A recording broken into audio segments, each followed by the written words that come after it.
There are people who make a life of this, aren't there? She's people. A disaster headed to Khalil's apartment like an MLM victim selling knives or a door-to-door Bible thumper. Her expectations are low. She'll most likely find Khalil reading one of his medical books or rolling a blunt. He'll open the door and look at her like he's nearly forgotten she was coming over. It's not that he doesn't like her. He's just that kind of a player. Mind games. A one-upper. Even though the back and forth has always been their dysfunctional dynamic, she was surprised when he texted. Lately, she never wants his type of intimate fun. A finger, maybe, but nothing more. She was practically in love with him when they were at Stanford together. He was always shooting her smiles across parties or probing her nonstop with questions, stuff like, "You always been this shy," or "You think you'll get everything you want out of life?" Or, "What was growing up in ATL like?" He'd follow that last question with something absurd like, "I bet all the girls were popping on a headstand, no? You were different, though? You barely dance now."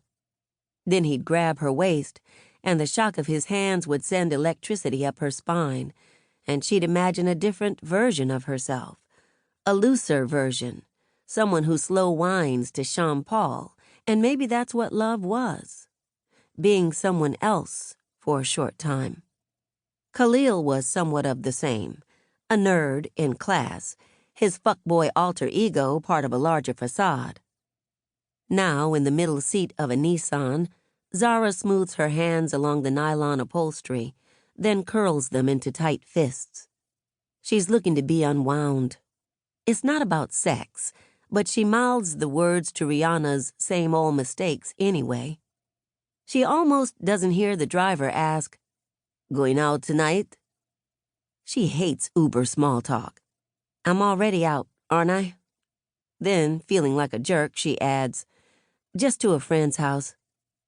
"A friend," he says incredulously, laughing. Then, "Sorry, I didn't mean it like that."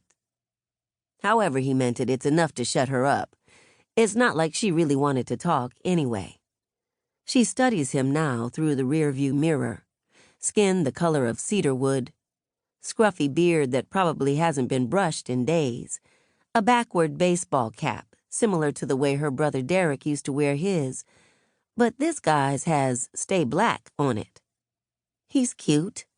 In a 1990s D'Angelo sort of way. Sans straight backs. She can't help but think about Derek and who he used to be.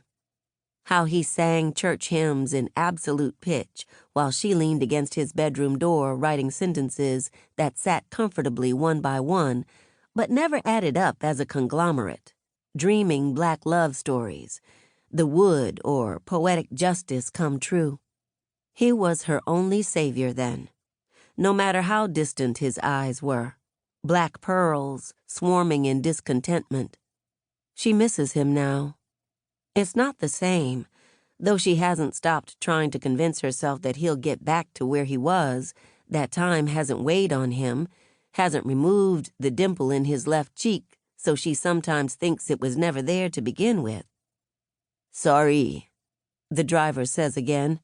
"I'm in my head about some other stuff, and I guess my manners just went out the window." "Consider it forgotten." He nods.